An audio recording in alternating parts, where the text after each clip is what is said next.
Hello everyone, welcome to Bhadrayas Academy. Now some students have sent queries asking sir APSC का जो answer की है उसमें कुछ कुछ क्वेश्चन में हमें डाउट है, तो एक बार वो क्लैरिफाई करने के लिए कोई स्टूडेंट्स का क्वेरी थे, तो मैं सोचा ठीक है हम आज डिस्कस करते हैं कुछ ना कुछ डाउट्स को क्लैरिफाई करने के लिए। तो ये जो हम डिस्कस कर रहे हैं APSC prelims that is the held in 2025 but it is actually prelims 2024, ठीक है। सो इसमें हम जो सेट क्वेश्चन डिस्कस कर रहे हैं this is from the set number C, तो नहीं तो आपका नंबरिंग में अलग अलग फर्क हो सकता है। तो ये जो APSC CC 2024 में इकोनॉमिक्स सब्जेक्ट से जो कॉमन क्वेश्चन आया है हमारा क्लास रूम डिस्कशन में या स्टडी मटेरियल में या स्कीम्स का स्टडी मटेरियल या MCQ स्टडी मटेरियल या टेस्ट सीरीज में हमने जो क्वेश्चन बना के दिया है उसी में जो क्वेश्चन कॉमन आ चुके हैं वही हम डिस्कस करने वाले हैं।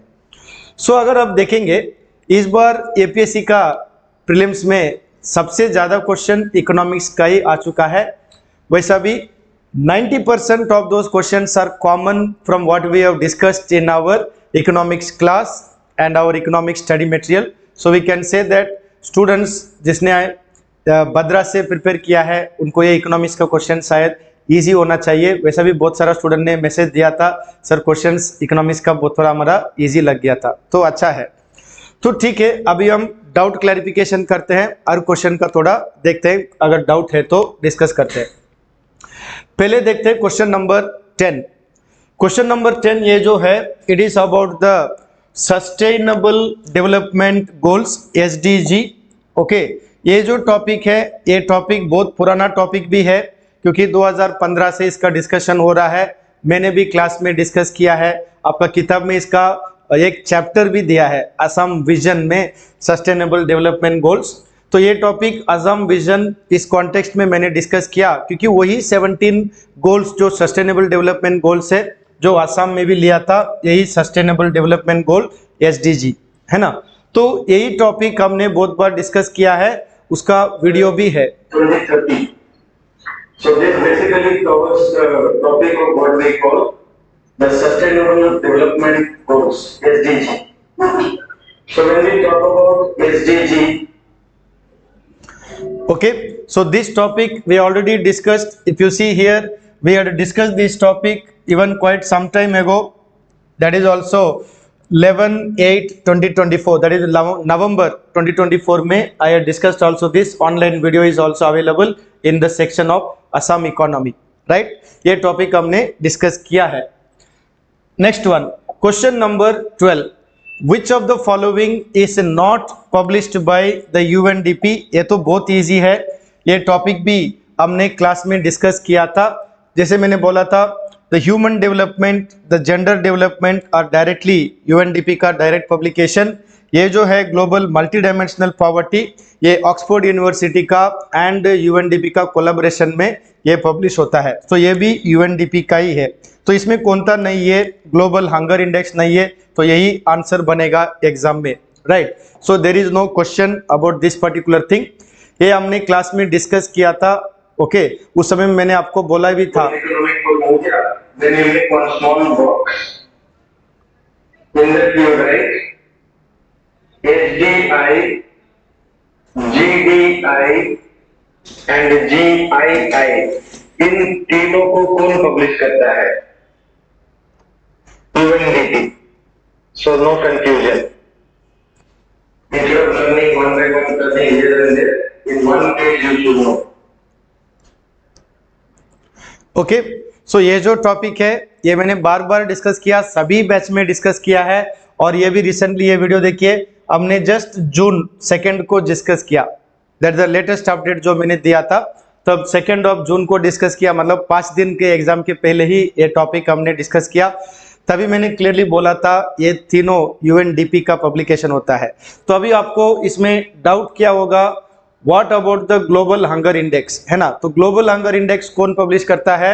It is given here, wealth, hunger, life and concern world wide.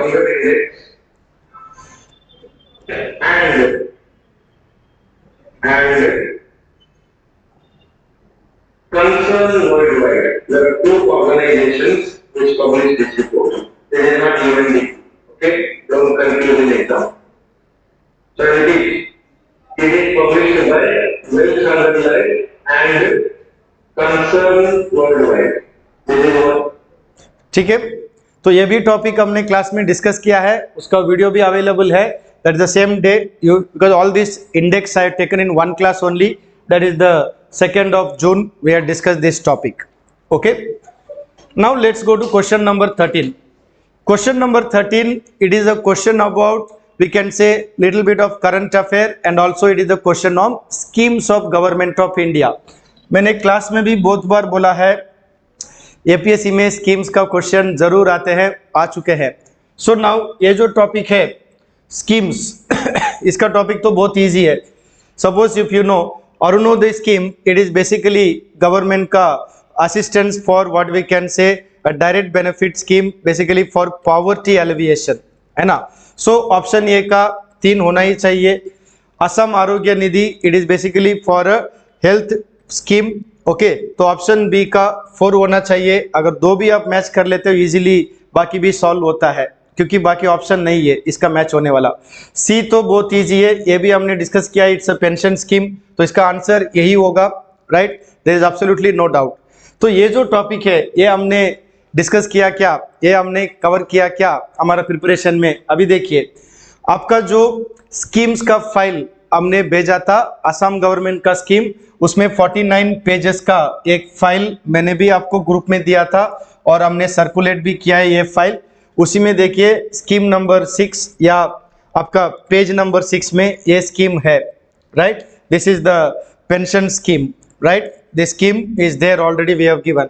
वैसा भी अरुणोदय स्कीम का भी हमने डिस्कस किया है, उसी में क्लियरली लिखा है fight against poverty. That was the statement in the APSC का प्रीलिम्स आल्सो, ये भी हमने डिस्कस किया. Then what about the other option.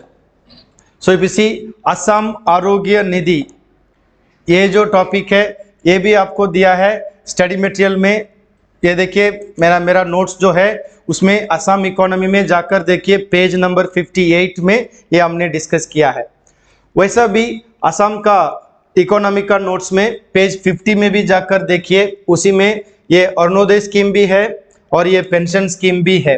मतलब एक साथ ही ये सब पेज 50 में भी है और पेज 58 में भी है. मतलब ये सब मटेरियल हमने कवर किया ही है. और एक चीज देखिए, टेस्ट सीरीज में अगर आप देखिए, टेस्ट सीरीज में भी हमने ये क्वेश्चन दिया था. What was the question? Orunodoi question हमने टेस्ट सीरीज में भी दिया था, right. So this same question also Orunodoi का इस बार एग्जाम में आ चुका है. तो test series number 48 question number 17 आप रेफर कर सकते हैं क्योंकि टेस्ट सीरीज तो हमारा पोर्टल में अवेलेबल है, right. So this question also we have covered. Next one, question number 17. ये जो टॉपिक है ये थोड़ा टफ लेवल का टॉपिक है क्योंकि नॉर्मली लॉरेंस कर्व का हम डिस्कशन ज़्यादा नहीं करते हैं, फिर भी मैंने ये डिस्कस किया था. ओके, तो इसका आंसर क्या होगा? ये जो जिनी कोएफिशिएंट या जिनी इंडेक्स की कॉन्टेक्स्ट में जो ग्राफिकल आता है, that is the Lawrence curve होता है. ये इसका क्लास का भी हमारा वीडियो है जो मैंने क्लास में डिस्कस किया था. ये जिनी का है, ये है लॉरेंस कर्व का, right. So if you see here, this is the Lawrence curve जो हमने क्लास में डिस्कस किया था, राइट. ये जो क्लास है 2024 मार्च 2024 में ये क्लास का हमने डिस्कस भी किया था.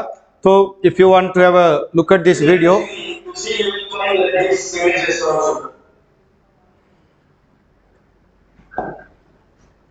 so you see, this is the daily coefficient. We're trying to find out how many. This one will be long to watch like that. Anyway, we have a income, cumulative percent of income. Here what we have, population. Basically, we are asking the question: how much of income is shared by how much of population? Okay. So this is the Lawrence curve जो अभी exam में पूछा है, right. तो ये भी topic हमने class में भी डिस्कस किया था. The next question, question number 18. Which of the following is not a fiscal instrument? ये तो बहुत सिंपल है, बार बार हमने क्लास में फिस्कल पॉलिसी का डिस्कशन किया था। तो अभी अगर आप फिस्कल पॉलिसी का सवाल देखते हो, ये देखिए जीएसटी, इनकम टैक्स, सब्सिडी, ये सब फिस्कल पॉलिसी का कॉन्टेक्स्ट में आता है, राइट। सिर्फ ये मॉनेटरी पॉलिसी में आना चाहिए। तो इसका answer which is not a fiscal policy, only this one, cash reserve ratio. So इसका आंसर होगा ये is the answer, it is not a fiscal policy, है ना। तो इसका भी डिस्कशन हमने किया था। So if you look at here, even this what we can say government का एक्सपेंडिचर में सब्सिडी, राइट, ये भी हमने क्लास में डिस्कस किया है। टैक्स का सब डिस्कस किया है। नाउ सीआरआर मैंने डिस्कस किया था, रिजर्व बैंक ऑफ इंडिया, है ना। तो this CRR basically comes under the RBI, therefore you see CRR becomes what we can say monetary policy, so that will be the right answer for this question number 18. okay, question number 20, ये question थोड़ा tough level का ही question है, right. So this is what we call tax to GDP ratio, है ना। तो ये जो क्वेश्चन है इसका आंसर अगर आप कुछ वेबसाइट में अगर देखेंगे, कोई लोग बोलता है इक्विटेबल डिस्ट्रीब्यूशन भी होता है इनकम का, लेकिन इसमें थोड़ा डिफिकल्टी भी क्या है। अगर गवर्नमेंट ने जो टैक्स कलेक्शन किया वो किसी से कलेक्शन किया, रिच पीपल से या पुअर पीपल से। अगर जीएसटी का आप देखेंगे, रिच एंड पुअर दोनों एक ही लेवल में पे करते हैं, सिर्फ इनकम टैक्स रिच के ऊपर ज्यादा होता है, पुअर के ऊपर कम होता है। सो इक्विटेबल इनकम डिस्ट्रीब्यूशन में थोड़ा कंफ्यूजन हो सकता है, right. So we can not say that it is a direct implication, but it is one of the implication हो सकता है। तो एपीएससी ने जो आंसर भी दिया था, ये ऑप्शन यही दिया था, only one. okay, so that answer will be more or less correct. Why? Because lot of tax collection made by the government as a percentage of GDP, इसका मतलब क्या होता है, गवर्नमेंट का पास अभी पैसा है, फाइनेंस है, गवर्नमेंट का एबिलिटी भी बढ़ता है। So it simply says the increase in tax GDP shows that country का लार्जर फिस्कल एबिलिटी, ये राइट आंसर हो सकता है। और ये जो टॉपिक है ये हमने क्लास में डिस्कस किया है। ये आपका इकोनॉमी का जो नोट्स हमने दिया है उसमें देखिए पेज नंबर 17 में ये tax to GDP ratio topic number 10 हमने कवर किया है, राइट। इसको मैंने क्लास में भी एक्सप्लेन किया था, right. So let's have a look at that. Tax to GDP ratio. Okay. Now, what is the meaning of tax to GDP ratio? The amount of tax जो government लोगों से collect करते हैं वो जीडीपी का कितना परसेंटेज बनता है। गवर्नमेंट ने लोगों से टैक्स ले लिया, डायरेक्ट टैक्स भी ले लिया, इनडायरेक्ट टैक्स भी ले लिया। इन दोनों टैक्स जीडीपी का कितना परसेंटेज बनते हैं। मतलब गवर्नमेंट लोगों से टैक्स का मनी ले रहा है या नहीं ले रहा है, और वो कितना होना चाहिए। ओके, तो ये जो टॉपिक है अभी देखिए, ये रिसेंटली भी मैंने डिस्कस किया था, दैट इज द 2025 में, that is in the month of April में, जो ऑनलाइन क्लासेस का पोर्टल में ये वीडियो भी अवेलेबल है, राइट। 2 अप्रैल को ये टॉपिक डिस्कस किया था, राइट। तो यही टॉपिक बैच 1 को भी 2024 जनवरी में भी उन लोग का बैच जो था पुराना बैच, मतलब हर बैच का हमने ये टॉपिक डिस्कस किया। मैं इसलिए अलग अलग वीडियो आपको दिखा रहा हूँ। ये जो वीडियो है ये सितंबर 30, 2024 को हमने डिस्कस किया था, है ना। तो tax to GDP ratio very easy. Now, so far we are saying government is collecting tax revenue. There were two types of taxes. One is direct tax, other one is indirect tax. Now the question is, समझ लो India का जो national income है इसको हम क्या बोलते हैं, GDP. समझ? ओके, सो ये सब टॉपिक जो है हमने क्लास में कवर किया है। और इसके अलावा ये टॉपिक देखिए, ये जो टैक्स टू जीडीपी रेशियो है ये हमने आपको टेस्ट सीरीज में भी दिया है। भद्रा आईएएस एकेडमी का जो टेस्ट सीरीज है उसमें जाकर देखिए, टेस्ट सीरीज नंबर 9 में देखिए आपका क्वेश्चन नंबर 15। पोर्टल में अवेलेबल है। Test series number 9 question number 15 में आप जाकर देखिए, ये क्वेश्चन दिया था, what is the tax to GDP ratio, right. So उसका एक्सप्लेनेशन भी तब दिया था, what is the meaning of tax to GDP ratio. मतलब ये सब टॉपिक क्लास में भी डिस्कस किया था, टेस्ट सीरीज में भी ये कॉन्सेप्ट दिया था, है ना। ठीक है, so let's, I hope this is clear now. So इसका आंसर क्या होगा, इसका आंसर एक ही होगा। So some students are saying sir why not 2 also. C 2 is like almost very close but it is not the direct implication.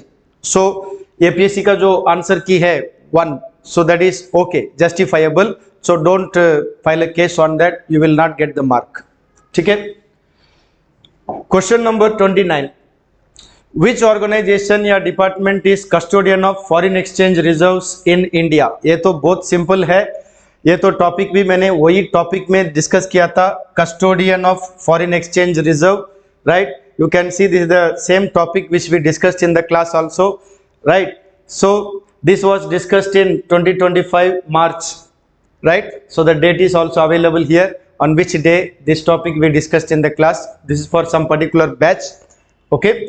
तो यही topic हमने क्लास में भी डिस्कस किया था, है ना। Becomes the custodian of all the foreign currency reserves in India. So when we talk about monetary policy, RBI and RBI का functions are also included. कभी-कभी एग्जाम में आपको ये पूछा भी जाता है। So I tried. ओके, तो मैंने क्लास में तभी बोला था एग्जाम में पूछा जाएगा, तो एग्जाम में आ चुका है। So that is the proof that you know in the class when we say ये टॉपिक इंपॉर्टेंट है, ये क्लास में जब पढ़ाते हम बोलते हैं ये एग्जाम में आ सकता है, तो आ चुका है। That is the proof also we have here, right. So that is the topic we covered in the class. Now let's come to question number 30। ये क्वेश्चन नंबर 30 असम का, we can say it is a type of a current affair question because they asked about the recent 2022-23 में what is the multidimensional poverty in Assam। इसका answer में शायद किसी को doubt नहीं है, नहीं होना चाहिए because it is a factual thing। इसका आंसर होगा 14.47%। तो ये जो टॉपिक है ये बद्रा IAS एकेडमी में हमने कवर किया क्या नहीं किया, we have covered it। so if you look at here, this is the current affair। ये जो आपको व्हाट्सएप ग्रुप में रोज रोज भेजा जाता है करंट अफेयर का एनालिसिस, है ना। तो अभी देखिए करंट अफेयर ऑफ 20th जनवरी, है ना, करंट अफेयर ऑफ 20th जनवरी, उसी में वेरी क्लियरली दिया है the poverty rate dropped from 36% in 2013-14 to 14.47 in 2022-23। This is the exactly the statement that has been asked in exam। So if you see it is the 14.47 and that is the same thing we have given here also, 14.47, and the same thing, similar topic was discussed on 23rd January, okay, because of the newspaper analysis 23rd January this was again discussed, right। so here you see what is the news, 14.47% of population out of multidimensional poverty। उसी में if you see here it is clearly given what is the relevance of this topic, है ना। इसमें देखिए इसमें दिया है relevance prelims MCQ, वही टॉपिक आया है प्रीलिम्स में। आपके पास मोबाइल है, आप व्हाट्सएप ग्रुप में हो, बद्रा IAS एकेडमी का जनवरी 2024 का ये सब न्यूज़ है ना, 25 का नहीं है 24 का। सो 2024 का 23rd जनवरी का करंट अफेयर में देखिए, कॉम्पिलेशन में भी मैंने दिया था जो जो स्टूडेंट ने मांगा था, तो ये टॉपिक आपको कवर किया है करंट अफेयर का टॉपिक, ठीक है, वो एग्जाम में आ चुका है। और यही टॉपिक मल्टी डायमेंशनल पॉवर्टी हमने टेस्ट सीरीज में भी दिया था, क्वेश्चन नंबर 30, मतलब test series number 30 question number 4। तो ये जो क्वेश्चन नंबर 4 टेस्ट सीरीज का नंबर 30 टोटली हमने 50 टेस्ट कंडक्ट किया, उस 50 में ये 30th जो टेस्ट है उसमें ये क्वेश्चन भी आया था। हमने इसमें मल्टी डायमेंशनल पॉवर्टी के डिटेल पूछा था, मतलब कॉन्सेप्चुअल पार्ट, उसका ही करंट अफेयर पार्ट हमने करंट अफेयर में दिया था, राइट। इधर हमने परसेंटेज भी दिया था इंडिया का 2023 में, वो भी 14 था उस समय में, राइट। तो ये जो टॉपिक जो मल्टी डायमेंशनल पॉवर्टी है वो भी हमने डिस्कस किया है, राइट। टेस्ट सीरीज में भी दिया है। क्वेश्चन नंबर 37 देखेंगे। शायद इस टॉपिक में डाउट नहीं होना चाहिए, ये एकदम सीधा साधा क्वेश्चन है, ये इजी भी है। मैंने क्लास में बार बार बोला है, फाइनेंस कमीशन करंट अफेयर का टॉपिक में आ सकता है, वो आ चुका है। तो इसमें सवाल क्या है, what is the time period of the finance commission, that is the latest commission, 16th finance commission.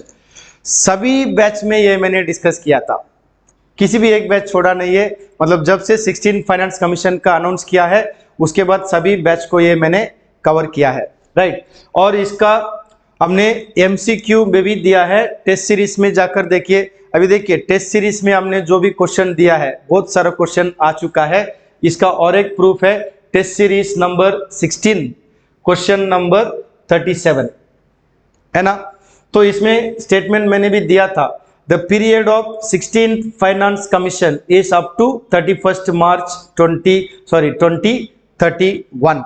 So that is the same answer. It begins from 1st April 2016 to 31st March 2031. So this is the B is the correct answer. That is the same thing we discussed in the test series. And also ये जो topic है ये मैंने आपको class में भी discuss किया था, right. The same thing 1st April 2016 to 31st March 2031। ये रिसेंटली जो प्रीलिम्स का क्रैश कोर्स हुआ था, अभी अभी जो स्टूडेंट है क्रैश कोर्स का वो भी पोर्टल में देख सकता है। It was discussed also very recently 2025 में, है ना।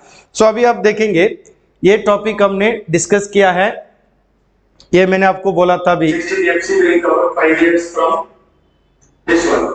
From 1st April 2026,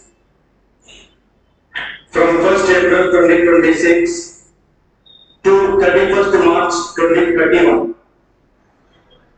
okay, so if you see ये जो टॉपिक अभी मैं बोल रहा हूं ये प्रीलिम्स का क्रैश कोर्स 2025 में बैच 3 का ये बता रहा हूं।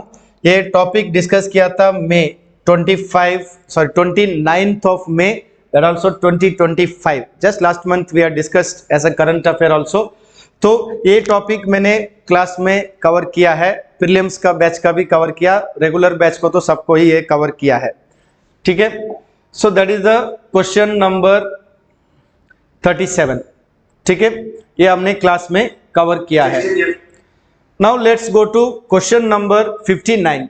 ये भी इकोनॉमिक्स का रिलेटेड है। ये टॉपिक क्या है, सॉवरिन ग्रीन बॉन्ड्स। ये जो सॉवरिन ग्रीन बॉन्ड्स है ये टॉपिक करंट अफेयर में भी हमने डिस्कस किया है। इसका बहुत सारा करंट अफेयर का स्क्रीनशॉट है मेरे पास, फिर भी मैं सोचा इतना ज़्यादा नहीं डालने की ज़रूरत नहीं है। आप इकोनॉमिक्स का टेक्स्ट बुक में जाइए सीधा, इकोनॉमिक्स का टेक्स्ट बुक में पेज नंबर 21। इकोनॉमिक्स का टेक्स्ट बुक तो सबके पास दिया है, मैंने तो सॉफ्ट कॉपी भी दिया है, राइट। उसी में जाकर आप खोल के देखिए, पेज नंबर 21 में यही सेम टॉपिक दिया है, sovereign green bonds. Exactly same question जो यूपीएससी में आया था वही मैंने दिया।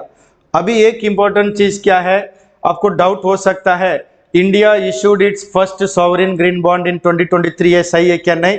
इधर देखिए, union budget 2022-23, right, 2022-23 announced the issue of sovereign green bonds. ये मैंने नीड फॉर ग्रीन बॉन्ड्स के कॉन्टेक्स्ट में ये स्टेटमेंट भी दिया है, ये किताब में है, तो प्रिंटेड है, आपके पास ही है, आप देख सकते हो, राइट। सो इसका आंसर क्या होगा, only private sector can subscribe to green bonds, ये गलत है ना। सो 1 2 3 सही होना चाहिए, ठीक है। The next question, question number 63, which of the following statement describes tariff in the context of international trade. तो इस टॉपिक में बहुत सारा स्टूडेंट्स का क्वेरी है। वो कोई स्टूडेंट बोल रहा है सर ऑप्शन 1 करेक्ट होना चाहिए, कोई स्टूडेंट बोल रहा है ऑप्शन 2 करेक्ट होना चाहिए। तो एपीएससी ने क्या दिया आंसर की में, उन्होंने 2 दिया। So now let's look at it. Normally international trade की बारे में हम जब बात करते हैं, when we talk about the word tariff, tariff का मतलब क्या है, tariff is basically a tax, है ना। Tariff is a tax, tax on what, it is a tax on both import and export. ठीक है, तो अभी क्या होगा, अगर आप सिर्फ ये ऑप्शन दिया है, कभी कभी ये लग रहा है इंडियन कॉन्टेक्स्ट में यही होना चाहिए, क्योंकि हम लोग एक्सपोर्ट का हमारा जो टैक्स है जीएसटी में क्लियरली दिखा है, इट इज जीरो रेटेड, मतलब टैक्स नहीं होता है। फिर भी कभी कभी गवर्नमेंट एक्सपोर्ट को रुकाने के लिए, लाइक फॉर एग्जांपल चावल राइस का एक्सपोर्ट के ऊपर टैक्स टैरिफ डाल दिया था, तो क्या होता है, ये जो टैरिफ है वो एक्सपोर्ट के ऊपर भी होता है, इंपोर्ट के ऊपर भी होता है।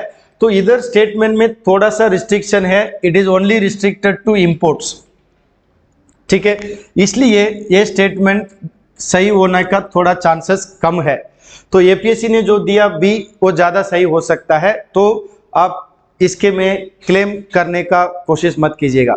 अगर आपने आंसर ये दिया है उसको क्लेम मत कीजिएगा, I don't think you will win the case also, right, क्योंकि बी करेक्ट होना चाहिए, क्योंकि it is basically a tax imposed by a country on goods crossing its border, not only goods and services across the border जिसके ऊपर tax लगता है, right? So basically answer should be B. We also discussed in the class a topic in the context of WTO. I have discussed about tariff barrier. So BC, what is a tariff? Tariff is basically duties and taxes, right? So here also we have put basically imported goods, but what happened? It is also an important export. Okay, तो ये topic हमने class में discuss किया है 63 question number set सी का। Question number 64 ये भी बहुत सिंपल है, व्हाट इज रेपो रेट, लेकिन कुछ स्टूडेंट ने कुछ गलत किया है, तो इसमें लेट्स ट्राई टू अंडरस्टैंड। ये जो डायग्राम मैंने आपको क्लास में दिया था, इसका पीपीटी भी मैंने क्लब ग्रुप में भेजा है, इकोनॉमिक्स क्लब में हमारा। अभी देखिए, what is the repo rate? Repo rate is basically it is the rate at which the RBI gives short term loans to scheduled commercial bank. इसमें मैंने हाईलाइट भी किया था, ये शॉर्ट टर्म लोन है ना। So if you look at the options here, it is the rate of interest at which commercial banks offer loans, no. It is the percentage of total deposits, this is nothing to do with that. It is the rate of interest at which commercial banks borrow money from RBI for short term needs, yes. It is the rate at which commercial banks lend to each other, no, that is called interbank. वो मैंने आपको finance market का chapter में पढ़ाया था। तो इसी में एक ही ऑप्शन होगा, that short term is the key, तो इसलिए मैंने इधर हाईलाइट भी किया था क्लास का नोट्स में, राइट। ये शॉर्ट टर्म का ये मैंने हाईलाइट करके आपका ग्रुप में भी मैंने ये पीपीटी छोड़ा था बहुत दिनों के पहले। तो इसका आंसर सी होगा। इसमें अगर किसी ने दूसरा कुछ लिया है तो वो नहीं हो सकता है, it is very clear, short term very important, therefore इसका आंसर सी ही होगा, there is no other option, right. तो इसको मैंने क्लास में डिस्कस भी किया था। So this also we discussed on 28 May 2025, basically for the prelims crash course also 2025 का बैच ये मैंने डिस्कस किया था। Repo rate, so now what is the repo rate? So bank rate में हमने बोला it is for long term, isn't it? But repo rate is for short term. So therefore I put it here short term. Okay. So in that case, it is the rate of interest charged by RBI. ठीक है, ये topic हमने class में cover किया है, so it should have been actually easy. Many student ने बोला था सर ये इजी है। ओके, सो अगर आप देखेंगे इस बार इकोनॉमिक्स में जो क्वेश्चन आया है उसी में 90% of economics questions have common questions which we have given you in class या स्टडी मटेरियल या एमसीक्यू कलेक्शन जो मैंने दिया या टेस्ट सीरीज में जो दिया या करंट अफेयर में दिया। So we can say about 90% of questions have come in common. Okay, so now we are going to soon prepare for mains, and mains also sure we will try to give you questions which are most likely to come in the exam.